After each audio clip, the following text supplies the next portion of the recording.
everybody. Thanks for joining the Digital Weather Desk powered by Century Next Bank. I'm Jared Floyd. Happy Thursday. Wrapping up the day, joining you a smidge early. I say a smidge early. We always usually try to join you between 4 and 5, or usually between 4 and 6, depending on just the weather conditions. And so we're kind of right on time. Before 5, though, as you take a look at I-20 across the area, these cameras made possible and courtesy of LADOTD. Just kind of checking road conditions. Road conditions, it's not even raining. But, traffic conditions across the area. That's what I was trying to get to. Just made the most recent tweaks to the forecast literally as the countdown was coming together. Nothing overly significant. I had already made a few tweaks, and then I just brought daytime highs tomorrow up a few degrees in some areas. In fact, it probably won't even register on the city-by-city forecasts at the bottom. Check of temperatures across the area, right at the 50-degree mark, and that's actually outperforming in some spots. We were expecting to get stuck in the upper 40s in areas like El Dorado. We were expecting to stay at 49. That was the forecast high temperature for the day, so we hit 50, but generally in the ballpark. We were expecting 49 in Natchez. They're at 48. So, again, in the ballpark, so to speak, in terms of high temperatures for the day. Again, assuming that most of our high temperatures are pretty much where we are right now. Sonia, good evening to you, and hopefully you're having a wonderful start to the evening. Dew point's quite dry. Again, Monticello running drier than everybody else, and I think that's a sensor error. The rest of our dew points are generally in the teens and 20s. But as the southerly winds return tonight, that's going to grab some Gulf moisture and move again, and dew points will start to climb. So low temperatures tonight generally fall into the mid-30s in most spots. In fact, the winds are already back out of the southwest across a good chunk of the region. The winds are fairly light, but it does set the stage for southerly winds to start a warming trend through the overnight hours. Check of the drought monitor, just in case you missed it from earlier today. Severe drought conditions continue across basically the southern third of our coverage area, along Highway 84 and points southward than that. And really a good chunk of areas south of the I-20 corridor. Along the corridor, Ethel, good evening or good afternoon to you. Moderate drought conditions persist. Abnormally dry along portions of the Mississippi Valley, but overall we still need the rainfall. And on that note, I know there's a lot of burn bans across the area. Obviously, you want to check with your parish or county government for burn bans in your particular location. Check of the fire weather risk as we go into the day tomorrow. Low humidity values, even though they are expected to climb tonight on the back of those southerly winds, they will still be relatively dry. Consider that with the drought conditions, the dry ground across the area, and some pretty stiff southwesterly winds as we go through the afternoon tomorrow, generally in the 10 to 20 mile an hour range with some higher gusts. Again, we're still in green in terms of the fire weather risk, but you start seeing those tan shades kind of sneaking in along the I-20 corridor. That's about as high as I've really seen the fire weather risk in our area. Even at the highest, we usually don't see this product become much of an issue for our region. A check of the infrared satellite. Hello, Rhonda. Good afternoon. Not a whole lot happening. Skies remain clear, but the cloud cover will start to sneak back in. Mainly just high clouds across southern Arkansas tonight, with more cloud cover, at least some thin clouds, moving back in through the day tomorrow. Radar made possible by Brown's Roofing. Schedule your free roof inspection at brownsroofingla.com.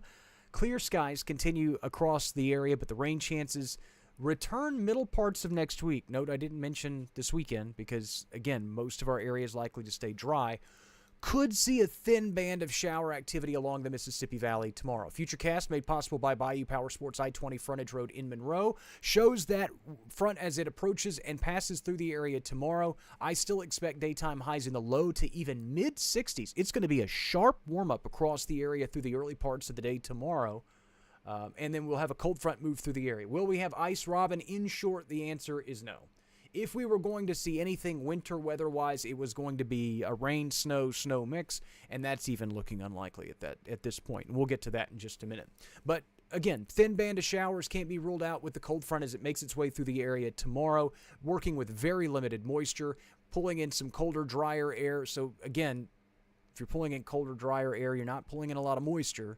Then we have this reinforcing shot of cool, dry air, the secondary trough, that lobe of energy, this nebulous thing we've been talking about that potentially could bring snow to the area. Or last week, or a couple of days ago, we were talking about it, and we even talked about it last night. We talked about it this morning. The downside to it is the computer models have kind of been jolted back to reality in the last 6 to 12 hours, and they're really pointing at this point that as the much colder air moves in, the cold, dry air that could support snow if you had moisture is just going to be too dry. So the cloud cover increases briefly through the day on Saturday, and then temperatures fall pretty quickly. Sunday morning could be very, very chilly across the area. We'll get to that in just a minute. Another cold front through the area Monday, so that continues to keep us at or below normal or slightly below normal for this time of year through the early parts of next week. Rhonda, do you think you asked? Do you think we're going to have some cold days ahead of us in January? January, possibly. The end of the month looks to trend a little bit warmer than normal, but February is always weird, though. I think the coldest days are still probably waiting for us in February, to be honest. A check of what we call the snow pops, the probability of precipitation, but this precipitation we're looking at snow. And those chances at their max were up to about 10% along the I-20 corridor and into northern Louisiana. Even far southern Arkansas was seeing some 5 to 7 to 10% snow chances. Those trends have been back to the southeast. Still have some decent chances of at least seeing light snowfall or a flurry or two across our southern parishes and counties. In terms of the overall forecast, if you check it on the app or at digitalweatherdesk.com, I have not messed with the precip chances for our southern parishes and counties. They generally hold at 20%. I've taken the 10% nighttime chances out for the I-20 corridor, but I've kept the 10% chances in just for now along the I-20 corridor for the daytime hours on Saturday. Still not overly confident that we get moisture down to the surface along I-20, but the southern parishes and counties, it's still a possibility. And again, all of that's wrapped up by well before sunrise on Sunday. For snow lovers that are looking for some glimmer of hope, I would show you this. And this is, again, the National Blend of Models, the NBM, and did it just update and take... Okay, there's this. I was wondering if it was good, if it updated and took it completely out, but no. Here's a look at the snowfall totals that blended kind of post-product that we have. This is what it shows. And the reason I show you this is because if you're looking for other computer models to compare it with and what they're saying snow total-wise across the area, none of the other ones have snow. And so the other kicker with that is as the MBM kind of gets refined, I would expect it to trend the snow out as well. Again, I was just showing this for the snow lovers. If you just wanted to see something to give you that smallest, last little glimmer of hope, kind of the last stand, if you will, for the snow chances on Saturday. But again, also for the snow lovers, in full disclosure, this is probably not going to be our best shot at wintry precipitation. I would expect us to see, again, February gets really, really weird, severe weather-wise and winter weather-wise. So don't give up hope yet. Futurecast shows temperatures back in the mid-60s tomorrow, as I mentioned. We don't really recover much on Saturday. Morning lows will be in the upper 30s, but then we maybe top out near 50 through the afternoon before that reinforcing shot of cooler air arrives. And cooler, it should just be called colder. Again, temperatures would generally support snow by midnight on Sunday. The downside to it is by that point the air is just probably too dry. And I just, again, just doesn't seem to be in the cards this go round. And temperatures plummet all the way well into the 20s in most spots for Sunday morning. That's the headline that gets lost. We have these minuscule, small, little sliver rain snow chances, and everybody wants to kind of focus in on that, and I get it. We don't get that very often, so it's cool to talk about. But this is the big weather headline going into Sunday morning. There could be low 20s, maybe even the upper teens across southern Arkansas. So make sure that you're staying warm safely this weekend. Make sure that all those winterized preps, that all those outdoor faucets and things like that have remained covered. If you've uncovered them for whatever reason, cover them back up. Make sure that the pets and the plants and everybody have a warm place inside because the next several mornings beyond are also likely to be below freezing. Temperatures don't really recover much through the daytime hours on Sunday. We'll probably spend most of the next couple of days high temperature-wise beyond Saturday in the 40s, 50s. So again, quite chilly. Check Futurecast, and we're looking at the mid-level pattern, but we're also looking at what we call total precipitable water. It's basically just a a measure of moisture in the atmosphere, but in all levels of the atmosphere, kind of a total look at moisture, if you will. And much of the central and southern United States is quite dry. Again, this time of year, a lot of cold, dry air. And we also had just a big sweeping cold front move through the area, which kind of acts as a squeegee and just kind of squeaks all the moisture right through. That was my squeegee impression. One more time for the folks at home. We'll break that out more frequently. Anyway, there's Friday's weak cold front, the one on Friday that could bring a small sliver of rain chances along the Mississippi Valley. And you can see how we really accumulate just the littlest bit of moisture along that advancing front. Not much, but maybe enough to generate a few showers. So compare that very limited moisture to the extremely limited moisture we would have to work with any potential snowfall on Saturday. There's just not much there. Now, granted, in the grand scheme of things in this area, it doesn't really take a whole lot to generate snow in our area, but again, it's just not there. Trough swings through, then we start to see the subtropical moisture kind of accumulate ahead of an upper level disturbance, and I think this really kind of tells the story of how moisture returns to our atmosphere after a big cold front. We got to start looking at this more often, I think, because I think it's a really, my job is to tell a story.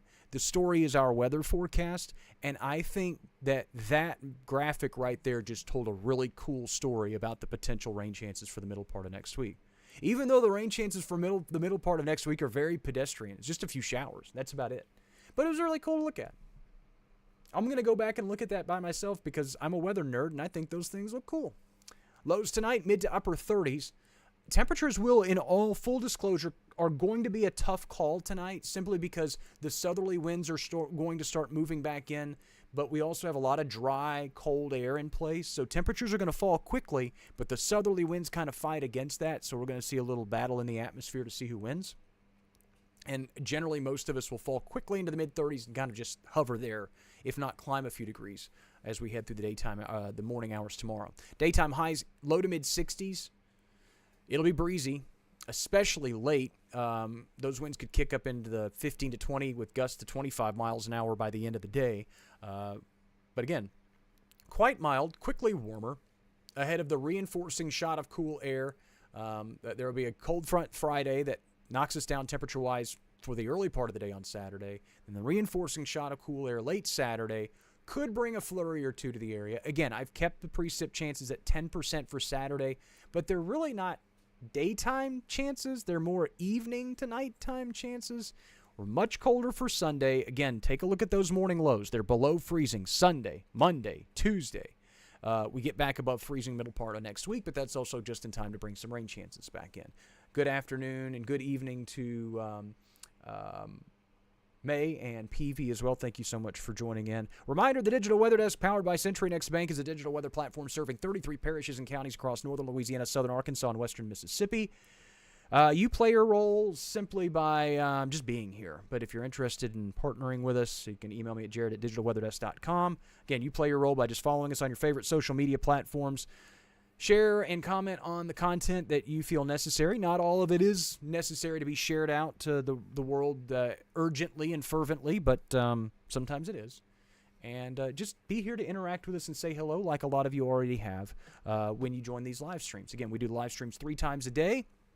If you could join them live and interact with me and say hello, I'd love that. That's the whole point of this platform, is to be more interactive with you and to build this community.